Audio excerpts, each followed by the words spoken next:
Hi, I'm Alaya Johnson. I am the author of 7 novels for adults and young adults that kind of run a gamut of kind of more hard science fiction to high fantasy that is based in a lot of non-Western cultures that, from Pacific Islander to African American to Afro-Brazilian. And I am always interested in kind of the interplay between culture and religion and technology, and so all of those elements are kind of come into my work all the time. And this is kind of like a gaming-oriented panel. I do not know much about that aspect of things, and so would be very happy to learn more. But in terms of kind of real world religions and kind of like extrapolating that into science fictional worlds. And also I got a master's degree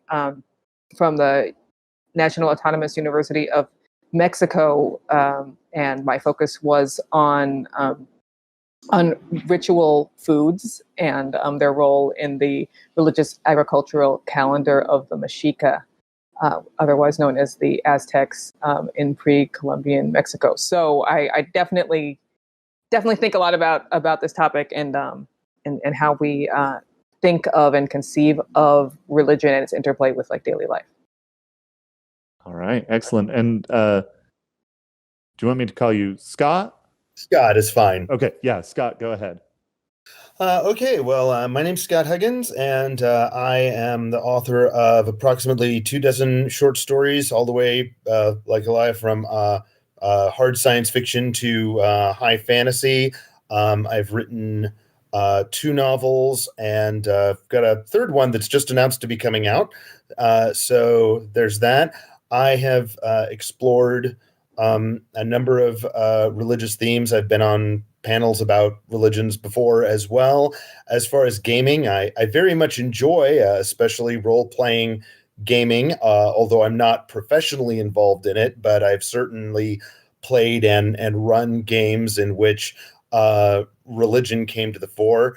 I'm also a practicing Christian, and I find that I've just found that fiction is a rich medium on which to explore all sorts of religious themes, and it fascinates me how that has been portrayed in throughout the gamut of science fiction and fantasy. Excellent, thank you. And then I'm Ben Pistorius. I'm a Dan Denis storyteller, and I do a lot with mythology, especially my people, the people of the Pacific Northwest, but mythology in general. Just a lot of studying there, and the stories that drive a lot of religious practice. So, all right. So let's take a moment. Let's start with, what are some good examples of created religions? I know a lot of us don't have a lot of experience with games, but if you can think of games, great. Otherwise, stories are a great medium to pull from as well. So, okay, I can go first. Off the top of my head, because I have not been, I'm not much of a gamer in that sense. One of the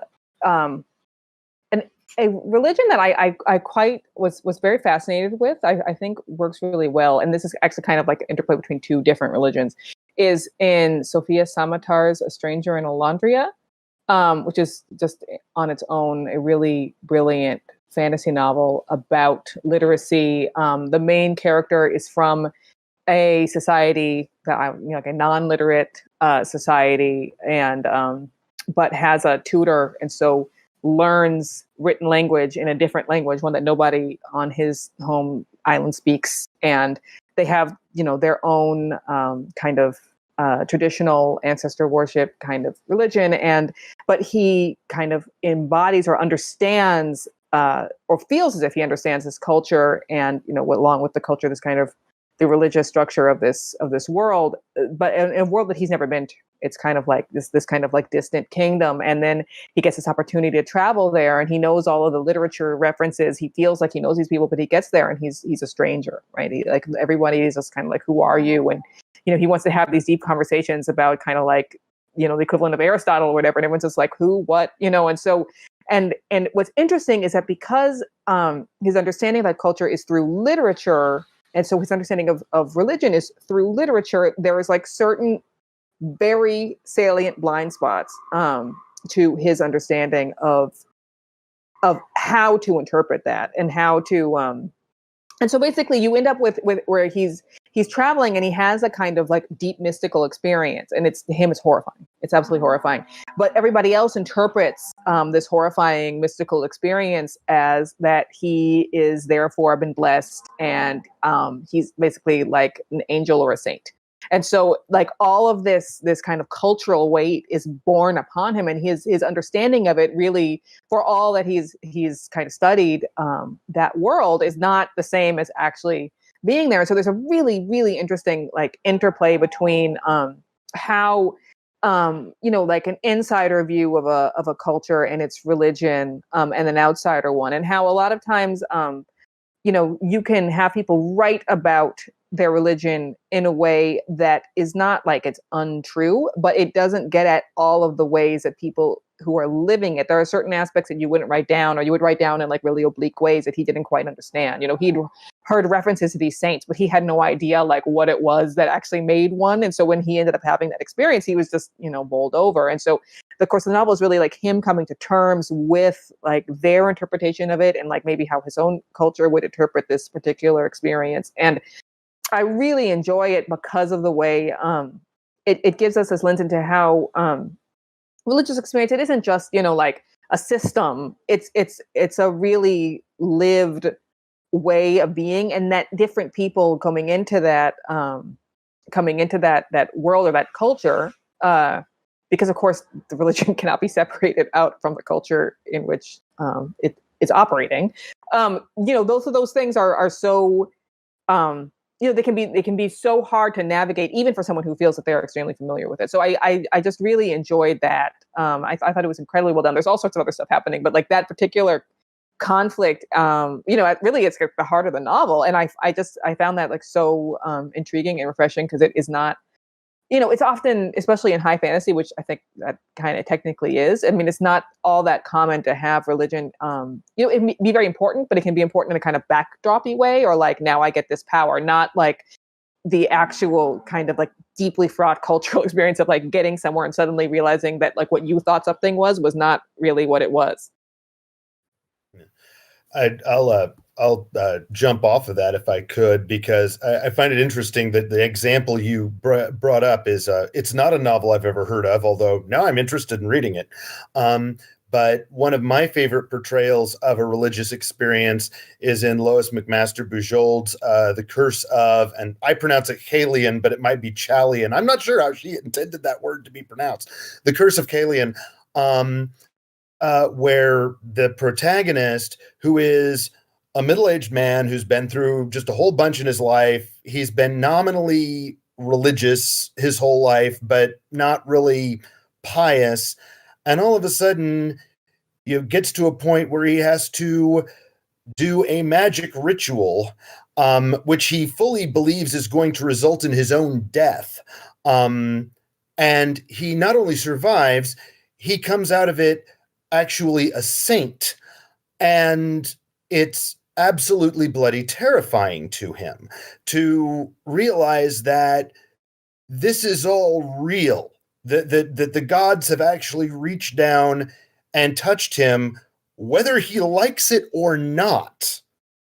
And now he is in a position of having to figure out just what in the world the gods want of him, because if he gets it wrong, then people he loves are going to die. And so it's very powerful. And Joel did some really interesting things with her religion, which is called Quintarianism, so-called because there are 5 gods. There is also a competing religion, which is called Quadrinism, because they believe that 4 of the gods are gods and that the 5th god is actually pretty much Satan. So there's sort of a conflict that goes between the religions, although that doesn't really show up until the second book. The first book is really about Kazaril going, how do I get out of this? Because the gods have just asked me to do something which is apparently impossible. And I sort of identify with that. I mean, like I said, I'm a practicing Christian, but if an angel appeared to me, I would be terrified. I have no idea what that would look like, but I'm pretty sure it would frighten. But it's a wonderful series. There's 3 books in it, and actually there's more than that, but a lot of them are shorter books. So yeah.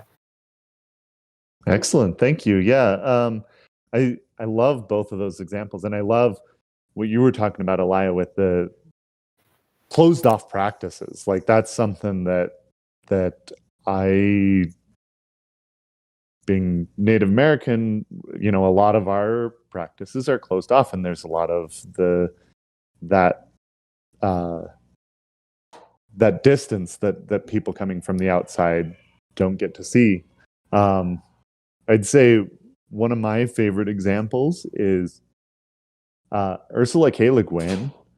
Her book Changing Planes. I really love that book because it's a series of she explores a whole bunch of different cultures, and some of them involve religion, some of them more, some of them less, but it very much deals with a lot of those different things and how that affects their lives in the day-to-day. And you can see a broad variety of how that goes. So let's talk about, why would you want to create a religion for your work? What makes it important in fiction? I mean, really, it's like, well, why would you want to create people or like a culture? It's sort of like, well, what are they going to do? And like, I don't know. It's just sort of, it seems so fundamental, I guess. And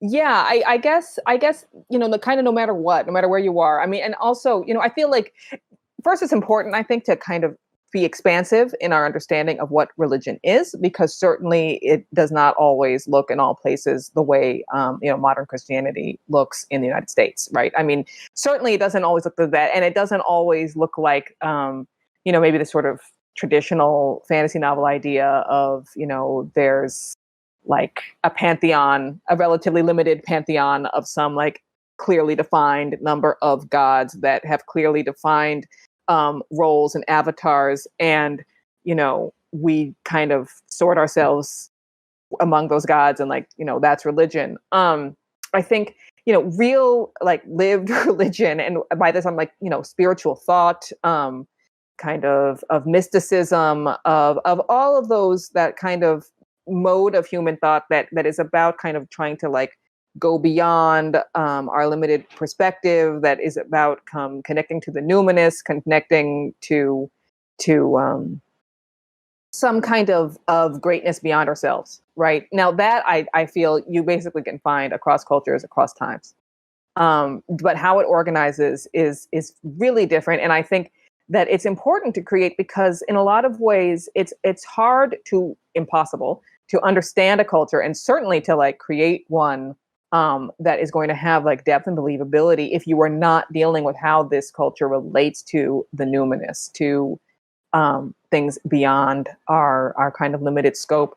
Now, not all, like, you could say, well, what do they think happens when we die? I mean, not all religions even bother with that, like that's not necessarily a question that religion has to answer. But I think it does in a lot of ways, maybe not the question of what happens after we die, but what is the meaning of our lives? Like, what's the best way in which to feel most self-actualized in our lives. I was just on a panel that was about intercultural literacy, and it brought up Maslow's hierarchy of needs. And so now this is like more in my mind, because that kind of self-actualization is at the top of the pyramid, so it's like after you got your like food and safety needs, and like you kind of have love and belonging, and then prestige, and at the very top you have like all of this other stuff that we're talking about now, right? Like, self-actualization and being kind of connecting to something else. And so like that could be Jungian philosophy, that can be like feeling tied to the earth and like regeneration, that can be Wiccan. I mean, that can be a lot of things. But I think it's deeply important to get a sense of how your culture relates. And also I'll just add, what I was thinking about the Pantheon. I mean, I've learned so much and kind of deepened so much of my understanding of this, just kind of studying more traditional indigenous religions of Mexico, that in the sense that the Pantheon, their gods, the system of that was by no means as static as we of the West watching it like to imagine. That just as one example, that the god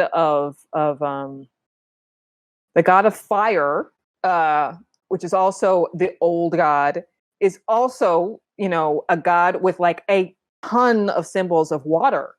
Like that the god of fire and the god of water are kind of paired. And the god of water also has a ton of symbols of fire. Like they're all kind of paired and twisted in a kind of like double helix sort of a way. And that is a fundamental it's a fundamental aspect of their pantheon, which is that like no one god can really be cut off from the other, and they all kind of fuse. Like fusion and fission is really like the best way of thinking about the Mexica and other cultures of Central Mexican pantheon. So that's just, that tells you so much about that culture, right? Like, I mean, it tells you so much about like the kind of the heart of, and I feel like if you were going to write a novel based on Mexican cultures, it would, or in historically, in any case, it would be so important to understand that. And so if you haven't developed that or understood that, like you're going to miss like huge swaths, just like our stranger in Alondria, like didn't understand like this hugely important aspect of this culture that he loved so much, So I mean, I think that's why we kind of have to deal with it as writers and as creators of any kind of immersive world building.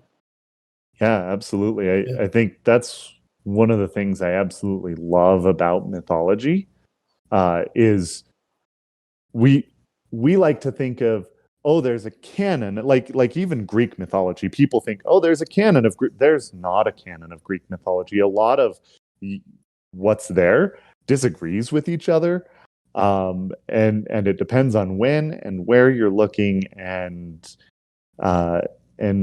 it's also flexible and very much speaks about who we are and drives us to act. And so it's a great driver for stories. Sorry, go ahead.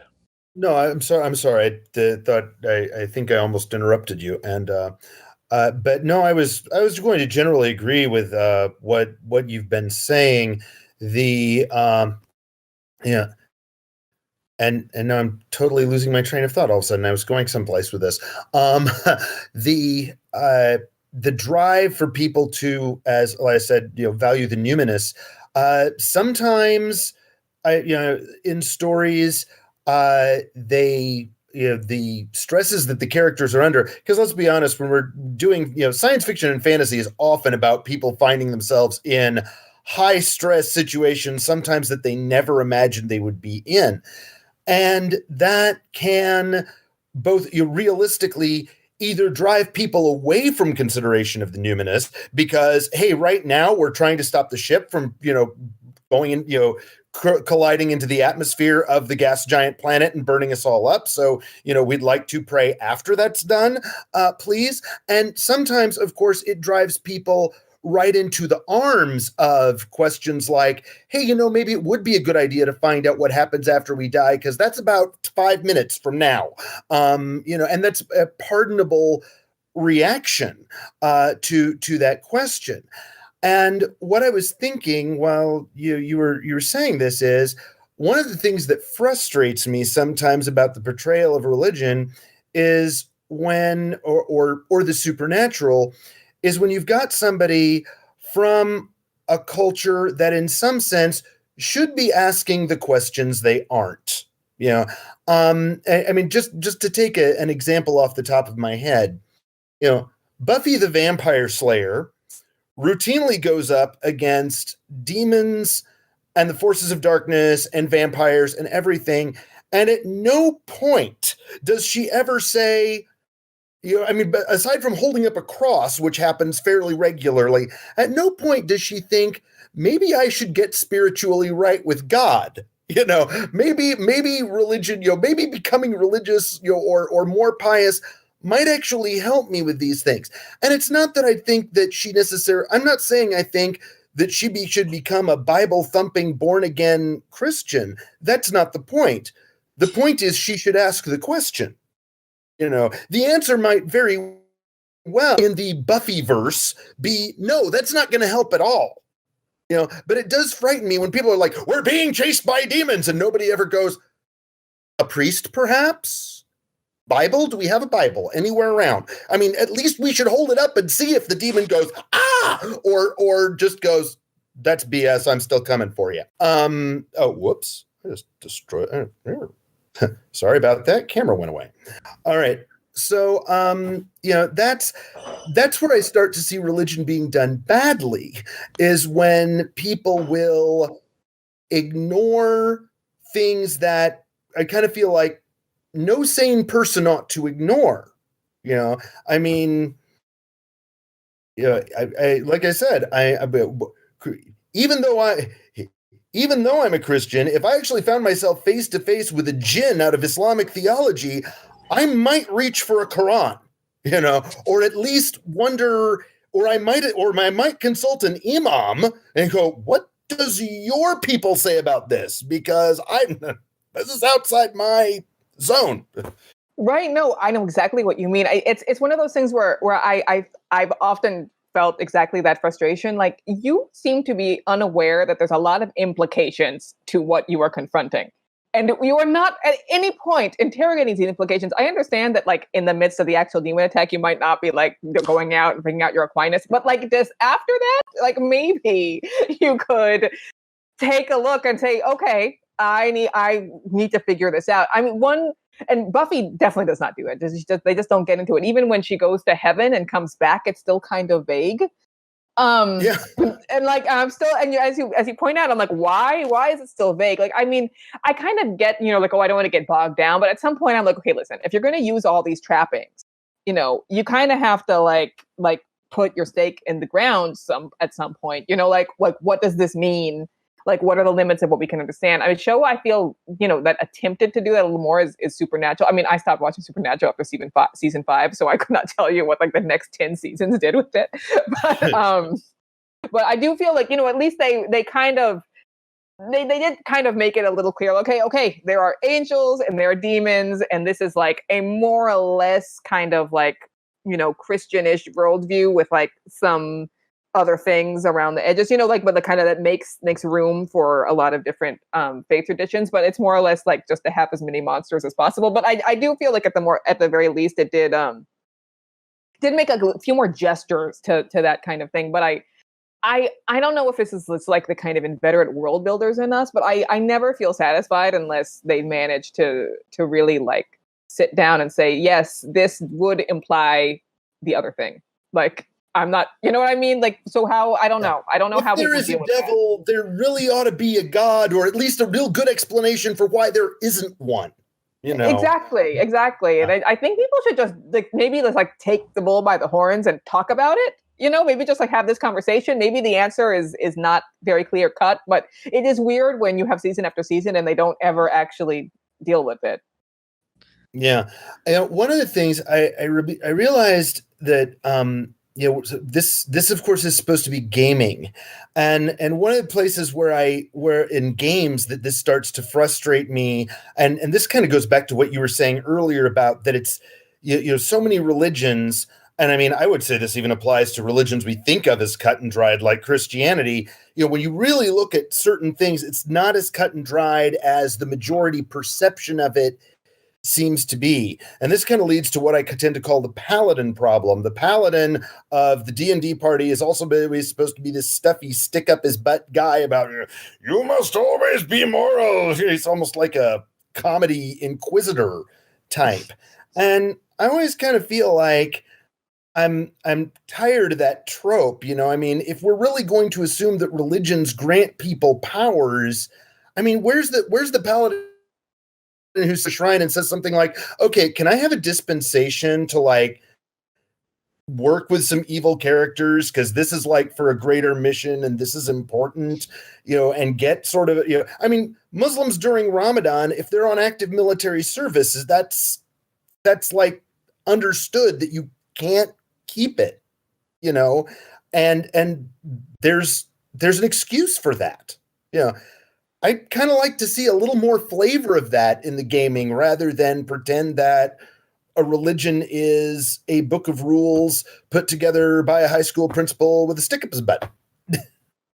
Yeah, flexibility is a huge thing because it does vary from person to person, and it's so different. Like you talk to one person from any religion and you talk to their neighbor from that same religion and it will be maybe mildly different, but maybe drastically different.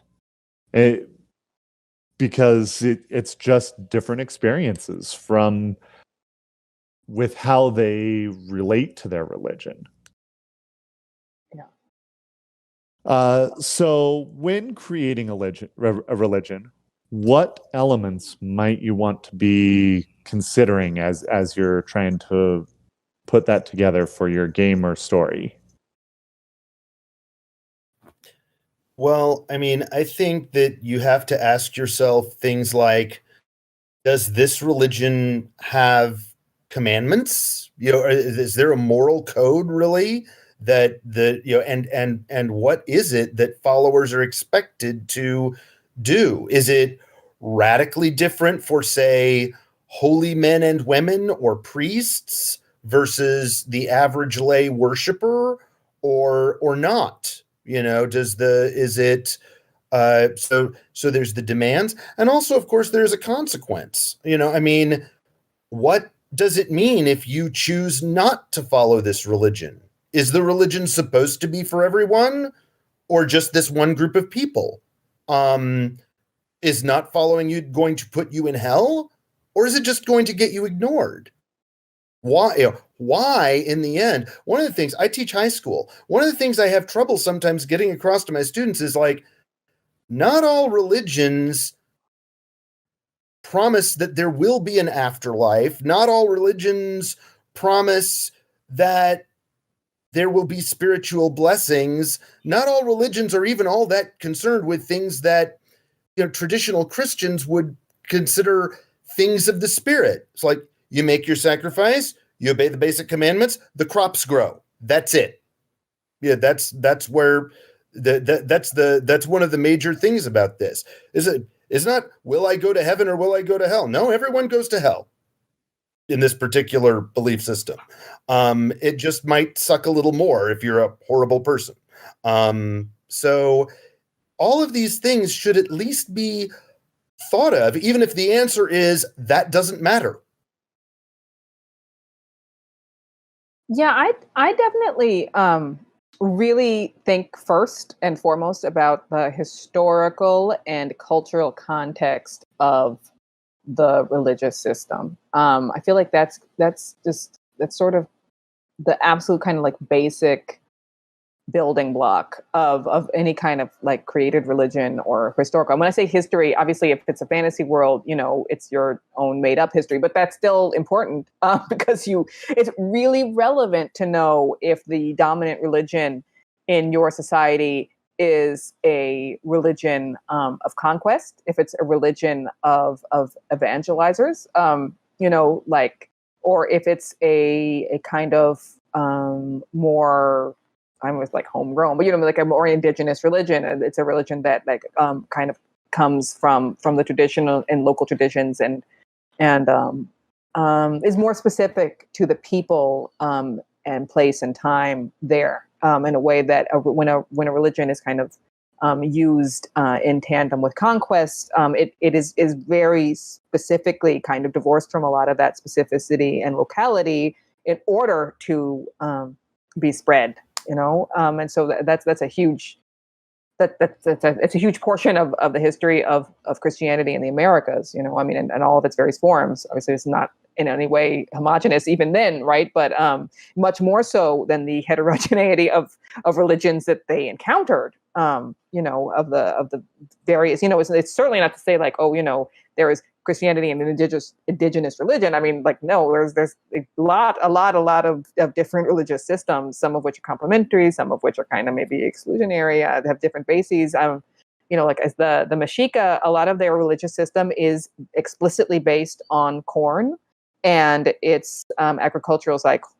Corn is hugely important. All of the maize deities are of principal importance, even like the deity of fire and the deity of water, so maybe like kind of like antedate corn deity, but they're very much part of the corn pantheon itself. And obviously, like rain and water and all of that is like hugely important to the agricultural cycle. So it all kind of comes to play in a very specific local way. And so if I were creating a world based on that, I would be very much focused on like, when is the rainy season? When is the dry season? How do those religious cycles follow that? Are there like stars that come out at certain times to mark the end or beginning or middle of the rainy and dry season? Are those stars like Venus, has a morning star aspect and an evening star aspect. And so in Mexica religion, like that morning star aspect and evening star aspect are kind of like twins of the same god. One is like the old dog god Xolotl, and the other one is the young and old kind of king god Quetzalcoatl. So those are, I mean, so that's just like one little element, but it all relates back to this kind of super specific cultural context, which if we try to move that to, Norman England would just make no sense, right? Like it doesn't work there. You'd have to absolutely change so much of it in order for it to be religion that is capable of spreading. And so I think it's super important to at the very least, if you're constructing religion, to like make that distinction historically in terms of like, who are these people and how did they get there? How connected are they to the land? Because that's going to change so much of how they're relating to the numinous and like what their conception is. And as you were mentioning, like sometimes those concerns are very practical. I think also, in general, often religion is far more practical than we'll give it credit for, maybe in our modern world. Like, I think even now it's maybe more practical than we like to think about it, but like it's extra practical in other times. It also encompasses medicine, it encompasses like childbirth and reproduction. It encompasses, like political alliances. I mean, it's just got a lot happening. So I think, for me, the act of creating of religion has to figure out how it branches, and technology. My God, in a lot of ways, it's hugely important. I mean, in some cases because it's there to say like, no, don't go this way, don't look through your telescope or whatever, but also it's to say, yes, please build more telescopes because we have to worship God and look at the stars, right? I mean, it can go both ways, and so I think that's where I would go. I just really try to be super, super careful about the historical context and not just like pluck gods from the air and think that that's just kind of where they came from. It is rooted in something. So like, even if you start with the gods and like figure out what kind of society would work with that system, or start with a society and like try to figure out what kind of religion it might, need. Yeah. Well, one of my favorite bits about politics interacting with religion that was a fascinating example.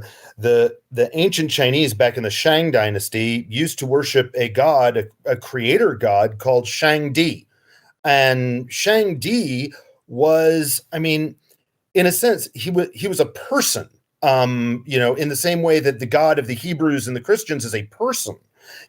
But when the Shang dynasty falls and is replaced by the Zhou, they have excellent reason for not wanting a god that has Shang, the previous dynasty, right in the title. So they immediately started to talk about this concept of heaven and sort of a universal order, which is today pronounced Tian. And Tian is not a person. Tian is a force.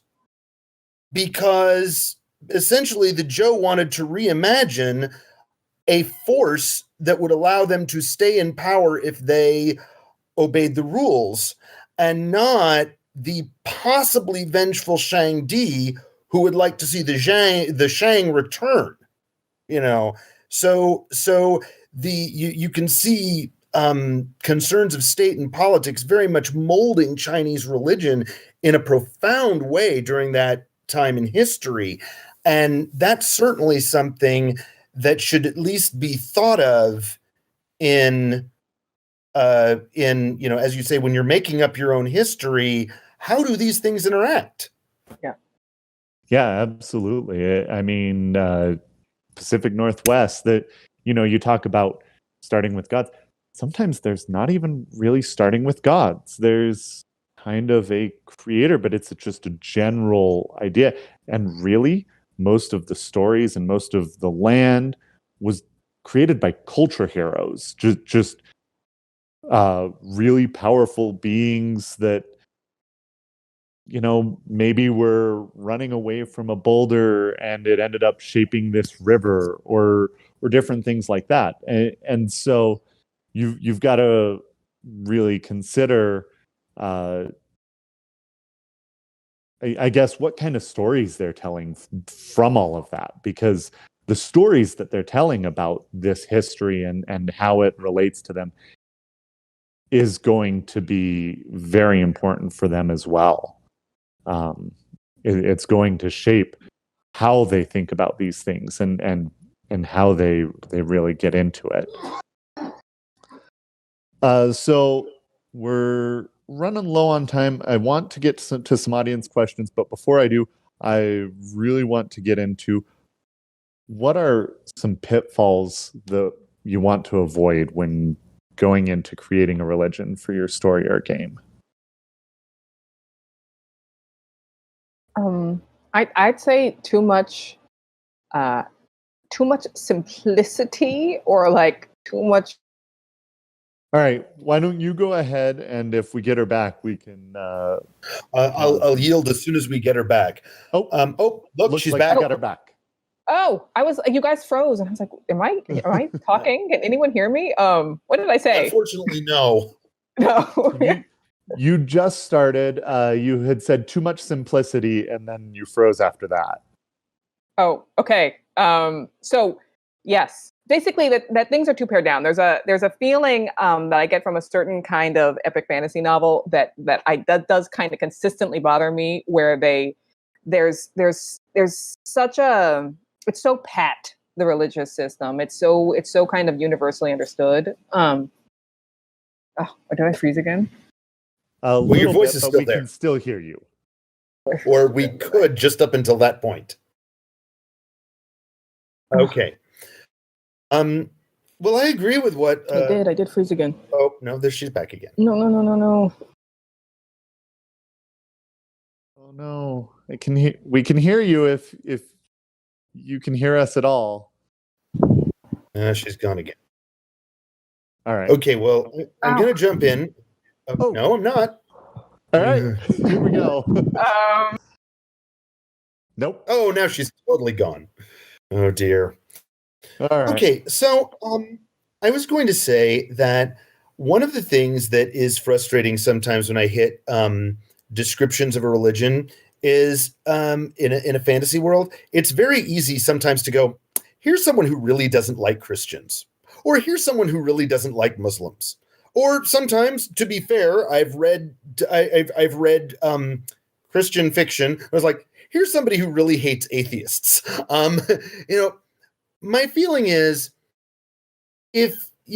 probably if you really have very strong feelings, positive or negative, and you cannot get yourself to be objective about it, you probably want to leave that religion alone. It's going to look like you're bashing, you know. And I mean, I've read a lot of fiction with people who totally disagree with me religiously. And some of it has been annoying bashing, and some of it has been very, very thoughtful and is absolutely as respectful as possible. And I treasure those latter. So, you know, ask yourself, if you're dealing with a religious model that you dislike, what would make people follow this that doesn't boil down to, well, it's because they're stupid, selfish, bigoted, or evil? You know, why would a good person follow this tradition? If you can answer that, I think you have a chance of treating that type of religious tradition fairly. If you really can't, maybe you leave well enough alone. So glad to see you back. Sorry, I went ahead. Welcome Hi. back. Yeah, no, please. Who knows? Internet just like wind blows and things fall down or something. But I was just saying that I think that a pitfall that really gets me is when things are too simple, they're too pared down, and so that the religious gestures feel very pro forma, very rote. And that's to me something that I wish that people would kind of allow more messiness. Yeah, definitely. Move away from monolithic religions because they just don't exist. No matter if you think you've got an example of one, they just don't. In addition, obviously, be careful in borrowing from real life. There's a certain amount that, in real life, people believe these things, and so be careful in appropriation and not treating those things with respect. Yeah, absolutely. Yep. Okay, let's see. We are. Let's go ahead, see if we've got a question from the audience. So, Impressed asks, if you, as an author, do not believe, do you think it's advisable to approach faith with a character who is a believer? I think kind of no matter what you are, you could obviously write a story or a game in which the characters are of your own religion. But I think when we're talking about science fiction and fantasy, the most likely reality is that you are not going to be a believer of the religion that your characters are practicing. So, in that sense, kind of like that's what we're all doing. And so I think approaching it with respect and cultural understanding and nuance is what's most important. I'm not sure, like being in the category of believer versus unbeliever is as important because, we all live in a society in which religion has profoundly impacted it, no matter what category you're in. And so I think that is more the most important kind of factor, right? Of like what's most important. Like you kind of necessarily understand what it's like to live in a society shaped by religion. And so of course you can write about it as long as you're doing it in a responsible way. I would say the question I'd have is if you as a non-believer are writing a story about a religious believer, what's the purpose of doing that? I mean, if it's to explore different ways of thinking, I mean, certainly I've written atheist characters and I didn't do it to show them as evil, or as stupid or as blockheaded or anything else. So if your purpose is to explore a different way of thinking, hey, go for it. If your purpose is to show how stupid religion and religious people are, maybe not. Example, there's an episode of Babylon 5, which is one of my favorite shows ever, written by David Gerald. And with all due respect to David Gerald, who is an excellent author, that particular episode felt that it was written as basically a way to say, look how stupid religious people are. Yeah, like, okay, I mean, message received, but not really a very nuanced depiction. Excellent. Thank you. I think we are all out of time. Let's go ahead and give closing thoughts and tell us where people can find you. Do we want to start with? Go ahead. Oh, sorry. I find this topic super fascinating and complicated and thorny, and like, we could just go on for hours. And so I think, that's an indication of how much of a vein it is for our creative output. So just kind of like don't give it short shrift. And as far as where you can find me, I have one more event, which is my creator chat in a few hours. And otherwise, I'm online at alayadonjohnson.com or alayadj on Twitter. And you can find me in my blog called The Logocentric Orbit, or also just g.scott.huggins.com. And if you're interested in some sort of my guide to creating your own religion for SpecFic, then I've got a column called Finding Your Religion. That's a specific blog entry that you might find interesting, where I sort of quantify this in some ways that we didn't have time for today. Excellent. Thank you. And I'm Ben Pistorius. My website's under construction right now, but you can find me at benpistorius.com once it's up, and you'll be able to see where I'm telling stories there.